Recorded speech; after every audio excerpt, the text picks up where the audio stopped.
She didn't write Joy to the World, though. Not this lifetime. No, not this lifetime. It was another one. So here we are. It's Christmas time, and Christmas is a movement and a rest. I shared a moment ago that quote from Jesus from the early church fathers. And he said to them, when they ask you, what's the sign of your God? Say, the sign of God is a movement and a rest. That spirit in you is a movement and a rest. And that means it's an action and it's a receptivity. And it's both. Now, as I look around this room and I look inside myself, I can see that there are those of us who need to balance out on one side or the other. I mean, some of us need to move a little bit more, if you know what I mean. And some of us need to rest a little bit more. And that means kind of, quieting and letting go and letting God. And Christmas is about movement and rest. What's the movement? Well, that's the presence and the activity and the Santa Claus, which brings me to the 4 stages of Christmas. The first stage is that you believe in Santa Claus. The second is that you don't believe in Santa Claus. The third is that you are Santa Claus. And the fourth is you look like Santa Claus. So that's the activity of Christmas. And we've got a lot of action going on at Christmas, don't we? But there's also the receptivity of Christmas. And what is that? I think the manger. The manger represents that. I didn't know what a manger was. When I was a minister for about 2 years, I was reading in some biblical commentary, and at the age of 29 years old, I realized what a manger was. I didn't know. Do you know what a manger is? How many people know what a manger is? You should have my job. Because a manger is a feed box. It's a feed box that the animals ate out of. Manger. It's that which they ate out of. And it was, they didn't have Lysol in those days, let's put it this way. So it wasn't sanitary. It was just this humble box away in a manger. What is that? I think didn't Martin Luther write that? And that manger is the most humble possible place. When the Christ is born in you, that is, your spiritual nature finds its expression through you, where are you going to put it? You're going to put it in the midst of the least sanitary possible circumstances, because it's not about perfection. It's not about the outer perfection of the sanitized life. If I ran this universe, or if you ran this universe, we'd do a lot better job, wouldn't we? We'd make sure that the birth took place in a nice sanitary place that was just perfect, exactly the way we would have it. But no, there's a manger. There's a humble something, and it's open, and it's receptive. Isn't a manger open and receptive? And into it you place what? You place that experience of the birth, which is that spiritual birth that's taking place in you. And it doesn't just happen at Christmas time, it happens all the time, but every year at Christmas time, there's an energy and a life that supports each one of us in moving with this spirit and becoming that fully realized heart. Now, what is the reason why we're here on earth? We're here on earth to develop our hearts. That's it. To develop that love nature, that spiritual nature within each one of us. Your heart and my heart physically beats. And that beating heart, it never tires because it has a built-in rest. And for you and for me, what we have to do is remember to have that balance between the movement and the rest. This last week I was in Florida. I went back to the church that I'd served for 7 years and left 21 years ago. And they're going through a time of transition, so they wanted me to advise them and to give a talk and all those kind of good things. But I built in a couple of days on either side so that I could spend some time meditating in the swamp. Now, most of us, what we do is we like to go to Florida and hang out on the beach, right? But I spent years on the beach, and it really didn't matter that much to me being in the beach. What mattered to me was going out to the area where there were the birds and the cypress trees and the wonderful boardwalk and all those kind of things. That's where I got my nurturance. And so there was so much quiet out there because, everybody's down at the beach. Nobody's in the swamps. But I was, and I sat in quiet. And I heard bird calls that sounded like somebody was making them up. It just sounded like it was birds. I don't even think they could even exist. They were making all kinds of incredible sounds. but there was also a wonderful scent in the air and a presence of these ancient cypress trees that had been there for hundreds and hundreds of years, and you could feel that energy. But to get to this quiet place, this place of rest and receptivity, I had to drive through West Delray Beach. Now let me tell you about West Delray Beach. That was the part of town that had the gigantic enclaves with the gated communities, with all the people from New York and New Jersey and Long Island, and the traffic was unbelievable trying to get there, which brings me to the joke that will offend a few people in this room. How many New Yorkers does it take to change a light bulb? None of your damn business. So I was driving in that kind of insanity, and then I would get to this quiet place, and it was just so beautiful. And I realized that my Christmas needed to be about a movement and a rest. Life of Spirit is a movement and a rest. And that time, 2,000 years ago, was all about that. And where in our lives can we find that balance? That heart beating.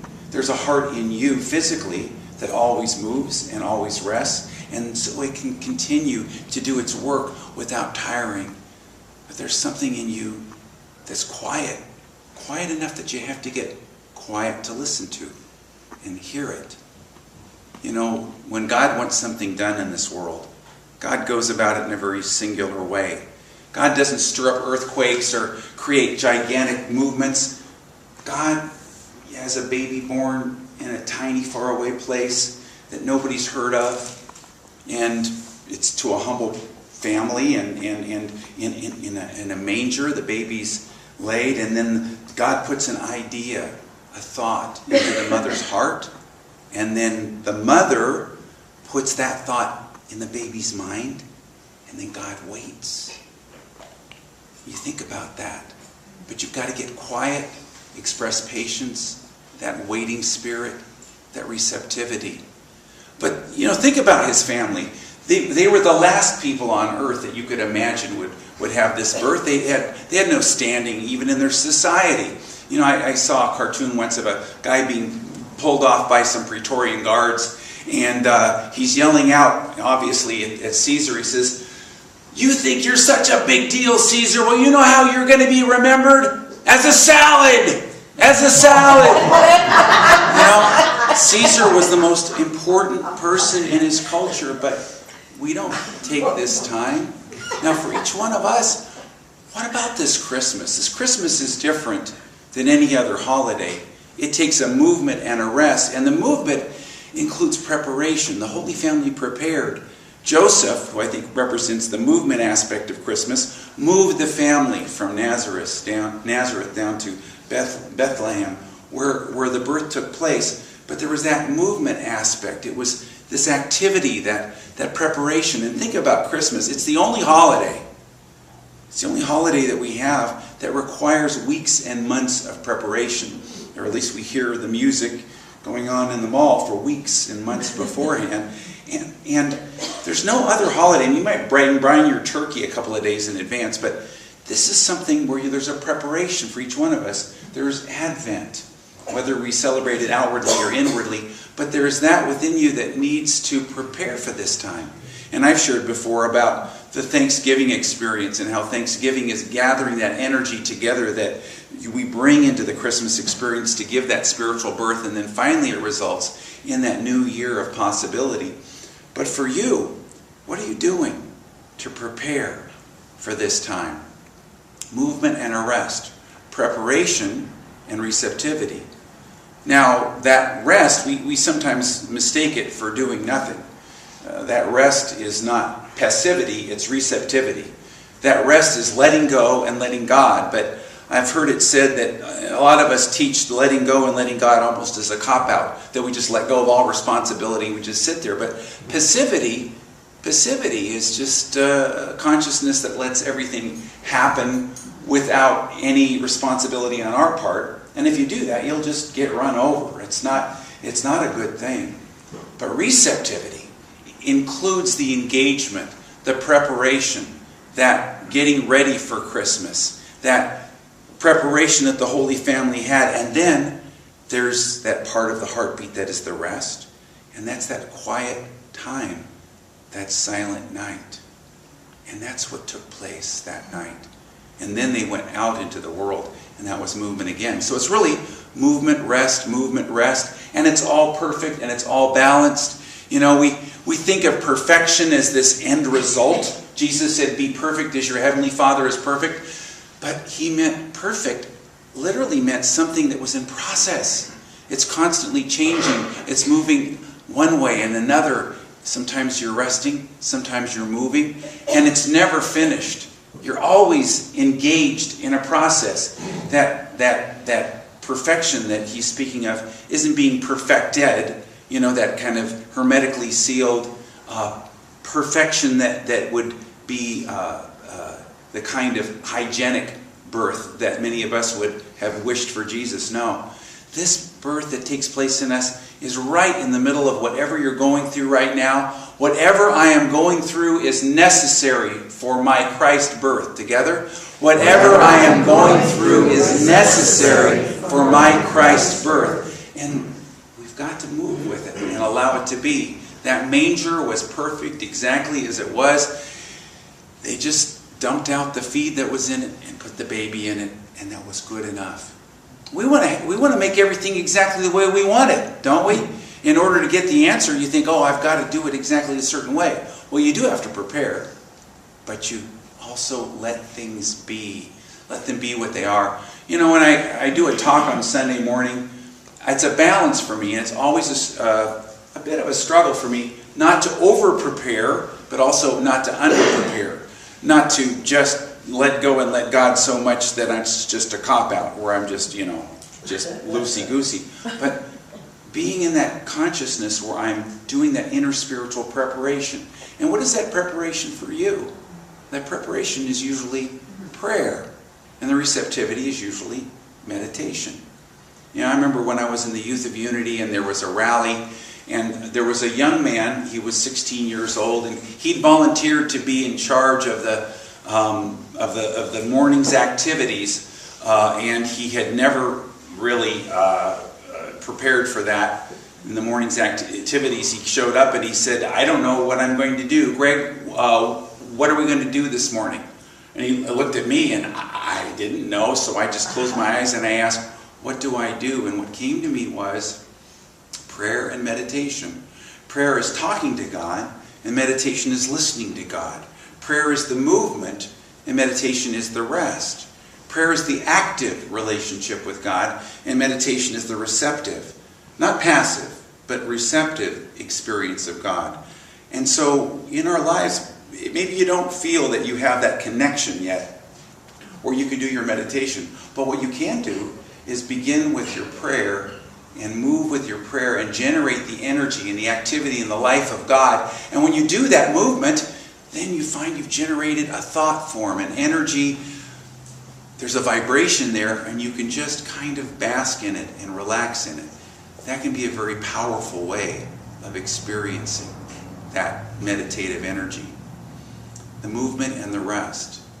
The rest is really letting go, letting God, getting out of the way, and trusting that whatever preparation you've done has been sufficient. Many, many years ago, and I'm not trying to market my meditation music CD, but it's a great story. This meditation music CD was because of a movement and a rest. Jane Hart, who's my meditation teacher, used to do the Tuesday night meditations in my last church. And we would have, 100, 125 people who would show up to this meditation. And we would always play music from a wonderful series of meditation CDs called Liquid Mind. How many people have heard Liquid Mind? Raise your hand. It's really the best meditation CDs I've ever heard out there. But we were going to be broadcasting them over the internet, and we realized, we were advised that there would be copyright problems if we didn't get permission. So we hunted down the phone number of the man. His name was Chuck Wilde, and he was a rock star in the 1980s in a band called Missing Persons. But during the AIDS epidemic, many of his friends died, and he was deeply depressed. And he found himself at the beach, looking over a cliff, and looking down at the swirling waters below. And it gave him such a sense of peace to watch the slow rhythms of the water moving. And for the first time he felt some peace. And as a musician he said, can I replicate this with music? And he did. And he created Liquid Mind for himself and listened to it, and now has 13 CDs, or 14, I think he's coming out with. So we called him up, and we found out to our amazement that he was born and raised in Unity. He was not only that, he was third generation Unity, and grew up at Unity Village, and he was in the Youth of Unity and went to the YOU rallies. Goodness. And he was a part of that incredible consciousness, and so he wanted so badly to say yes to us, but he went to his record label and they said no. So then Jane Hart turned to me and she said, well, you were a church organist for 7 years. Why don't you do the music? And I said, oh, I've never even played a synthesizer in my life. And she said, well, you'll be fine. Don't worry about it. So we booked some time in the studio. And I had never played a real synthesizer in my life. I didn't know they were touch sensitive until I heard the recording. I didn't know anything about it. I just found a reasonable sound that I could put on there. And I started just kind of playing. And she started leading a meditation. Now her meditation was so heartfelt and so deep and so beautiful that she had tears coming down her face. I have never seen her like that before or since. There was a great passion. Her voice shook with energy. And I was dutifully backing her up, waiting for her to finish so that I could start over and record this thing. And I noticed that there was no microphone. Apparently they were patching me directly into the board, and there was the engineer doing things, and I went, oh my gosh, they're recording this. Well, I knew that we'd have to start over because I didn't know what I was doing. I was just noodling, you know. I was just trying to find out what do these sounds do. And after about a half an hour or so, she just kind of went like this, you know, and I kind of slowed it down and ended it. And then she said, that's it. I said, no, we got to do it now. I mean, that was just warming up. She said, no. If you do it again, you'll ruin it. And I said, ruin it? Really? No, listen to it. Now, I really wasn't thinking about what I was playing, but there's a reason why it worked. It's because the energy and the vibration was there. And sure enough, when I listened to it, I went, my gosh, I couldn't have done that in a million years. And yet, it was perfect. There is that in you which wants to express. You know, the birth took place. Childbirth happens whether or not you think you know how to do it, whether or not you're ready for it, whether or not, you know, you feel you're prepared for it, but it comes forth. And that birth took place at that time out of this great preparation, not only in the Holy Family, but 1,000 years of preparation and prayer in that culture, people praying and watching and waiting, and then they were ready for it. Now in your life, there is something that's ready to be born in you. What is that something? For many of us, we have an idea of what it is. But for all of us, it's that birth of a new spiritual possibility. Peace of mind, harmony, love of heart, the development of our love consciousness in our hearts, which is truly that movement and that rest. But we have to look in our lives and say, am I doing the preparation? Yes. But am I also doing the rest? You know, Jesus, after, of course, his birth and they raised him, he went off and he was very active. And you think about it, here he was somebody who could manifest loaves and fish and feed people. People liked that, so everybody wanted a piece of that. And then he could be involved in people becoming healed. Everybody wanted a little of that. And he said wonderful, wise things that made people feel good. Sometimes it upset them, but everybody wanted an experience of that. And so they were so crowded upon that he needed not just to be doing this movement, but he needed this rest. And I love this wonderful quote. There were so many people coming and going that Jesus and his disciples didn't even have time to eat. So he said to them, let us go off by ourselves to some place where we'll be alone and you can rest for a while. So they started out on a boat by themselves to a quiet place. Where do you go for your quiet place? What is your quiet time? I once asked a class, what is your quiet time? And I was shocked to find out some of the people thought watching TV was their quiet time. And there's nothing wrong with watching TV, but there's something, and there's days they didn't have cell phones. Think about the shepherds who were out watching their flocks at night. They just had the stars. And after a while, they got so quiet that the stars started singing to them. And why did they hear them and nobody else could hear them? Because they were quiet. They were listening. I just came back from Florida, and the minister there for 17 years before me was Mary Kupferle. Many of you have read her books, and she said to me once, you know, Greg, all I'm doing is sitting in my listening chair every day. I don't even pray or meditate anymore. I just sit and listen. Mm-hmm. Of course she was meditating, but what she was doing was just being receptive. That quietude, that part of yourself that wants to be quiet.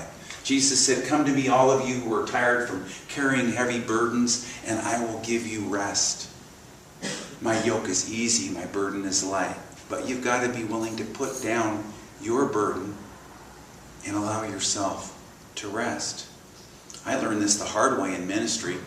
I was in a church, my second church was in Hawaii, and I had gone there thinking that whatever it was that was going on in that church, and believe me, I knew there was a lot, I had no idea, that I just wanted to live on the beach, and I was invincible, and I was young, and I could handle it. Well, they'd gone through 4 ministers in 11 months. Wow. So you can do the math on that. And so I had a lot of problems that they'd never taught me about in ministerial school, and I'd never experienced it in church before or since. And so I was trying to figure them out. Well, I'm all for journaling, and I think journaling is a great thing. But I was trying to intellectually figure it out, and I was writing in my journal so much, trying to figure out the answers to all these problems with my head. And the more I did it, the worse it got. So I thought, I'll go across the street to the beach, and I will do it on the beach. So I dutifully went across the street to the beach, and I was journaling, and I shared the story about the dogs that stole my slipper, and they kept playing keep away, and finally I got into it. I started howling like a dog, and I got to experience being a dog until the sun started coming down, and I realized, oh my gosh, I haven't been doing my work. So I took my slipper, and then they stole the other one, and they went out to the deep water, and I took it back, and the dog looked at me with a look that said, you're too stupid to have the sense to be a dog. Don't you realize it's better to be a dog? Why? Because the dog plays. And what came to me was this, that on the stove in my life, think of a stove with 6 burners, and all of them have a pot on it, and all the burners, all the pots are overflowing. And what do? We try to stir this one and then stir that one and try to keep it from overflowing. We drive ourselves crazy to do it, and that's what I was doing. And I wish I could say that I learned from the dogs, but it took me months before I finally realized what I needed to do was to turn down the burners. And how do you turn down the burners? The rest, the quietude. And so what I did in that situation, and I've done it ever since, is I scheduled time in my week where I did nothing. I had nothing planned at all. And I went on an adventure with no plans. And when I was just down in Florida, I included that. I had a day at the very end with nothing planned, and I drove down A1A, the beach road, and I stopped every time there was a park. I took a hike, and I looked around and experienced the wonder of nature. In your life, do you have unscheduled time? Do you have time that's just spontaneous, allowing the movement of spirit? Do you create that time of rest? And I'm proud to say that I've never needed a sabbatical. You know how many ministers out there they need it? I'm not saying they shouldn't, but many of them have schedules in such a way that they need to take a sabbatical, but I've never taken a sabbatical. Why? Because I build in the rest like the heart muscle. And so every week I take the time out. Every day I take time for meditation. Even in my office I take a half an hour to meditate. So in your life, and I know that we have many obligations, but ask yourself, do I really have to do this? You say, well, my family will be disappointed. Well, can you live with that? Can you live with maybe making a decision for the soul that you are? And one thing I found is, if I take the time out to meditate, to be quiet, to have a spontaneity of spirit, that when I go back to my activities, I get it done faster. Haven't you found that? That if you take the time, meditation makes time for us. That the time of going for a walk in nature, the quietude of spirit, the spontaneity of playing with your dog or playing with your grandkids or your kids, this creates a time, and you find you'll get your work done faster. As long as you're not goofing off, spirit will move with you, and you'll move through the 4th dimension. You will find time as your friend. So this is this movement and the rest. And the shepherds represent the rest. Well, what about the Magi? They represent the movement, and they represent the courage of movement, because they had to move from Persia into the Roman Empire across a dangerous border between two warring empires, and they had to go 1,000 miles. They were that movement, and they were able to be there at that birth as well. So there's a movement, there's a rest. Joseph's the movement, Mary's the rest. You and me, we have that movement and rest, and we can listen to our hearts and move in that spirit in this time of meditation. Now I'm going to base this meditation on an affirmation that came to me on my meditation retreat I took last month. And that meditation affirmation was, I lighten up, I let go, and I move in the now. And that includes both. Lightening up is lifting up into your higher vibration. Letting go is the rest. And moving in the now is the movement. And I work with that every day in meditation for a half an hour, for an hour, every single day. I marinate in that thought. I think it until my mind wanders, and then I bring myself back to it and I speak it. And so we're going to take that, because there's an energy I've built up around it in my own consciousness. So just know that the life of your spirit, of your heart, the courage in your soul is a movement and a rest. And once again, get in touch with that heart beating deep within you and feel the pulse. And become aware that you are that heart, that movement, that rest. And silently affirm as you feel your energy lifting, I lighten up, I let go, and I move in the now. Silently affirm this.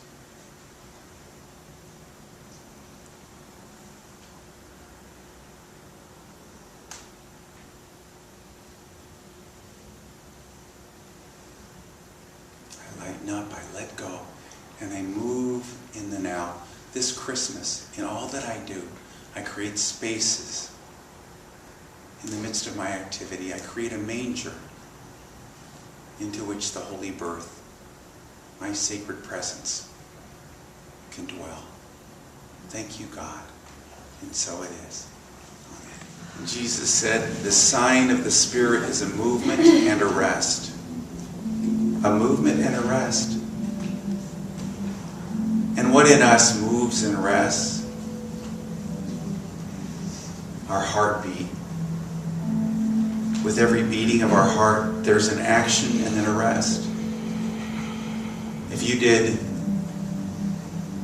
a lot of push-ups or sit-ups or exercises with any other muscle, you would soon tire and have to stop.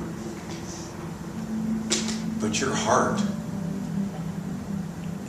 goes on for decades because it has a built-in rest. It moves and it rests. And you are that movement and you are that rest as you express God in your life. And so now, setting aside all the papers in your hands and allowing yourself to honor your own need for stillness and rest. Take a deep, deep breath and let it out. And allow yourself to move in this now moment. And begin by remembering that your heart, developing your spiritual heart, is what your life is all about. I'm here to get to know my heart, to open, develop, and express my heart. I want God to expand my heart to experience that instrument of love that is in the center of my being. And it must be true that my spiritual heart finds an outer symbol in my physical beating heart. With every beat, a movement and a rest. And so I take a moment to feel my heart beating, to get quiet enough that I can even feel my pulse in my fingertips, that I can feel my heart beating in my chest. this movement, this rest, is the who that I am, the spirit of the spiritual heart beating in me. God, all I am is love in this moment. And this great heart is a heart of courage. It takes courage to live my life. The word courage comes from core, which means heart, which is my great spiritual heart. Strong and active in movement, humble and receptive in rest. And with each beat of my heart, the life-giving blood flows throughout my body, and I feel the aliveness within me. And my heart beats and beats again and beats again. And does it beat? Yes. It never tires because it rests and it moves. God, let each one of us find our balance of movement and rest this Christmas and in our lives.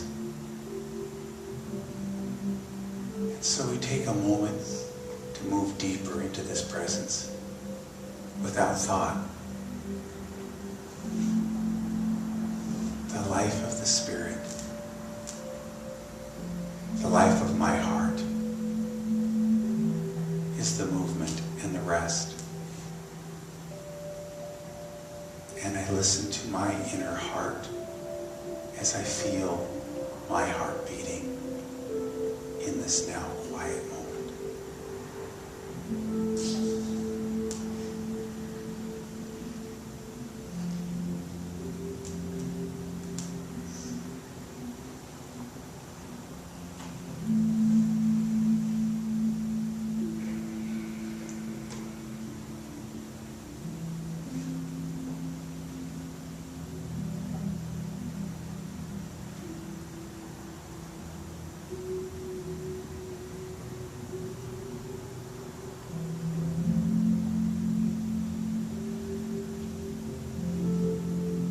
My life, my spirit is a movement and a rest as God life, God's spirit,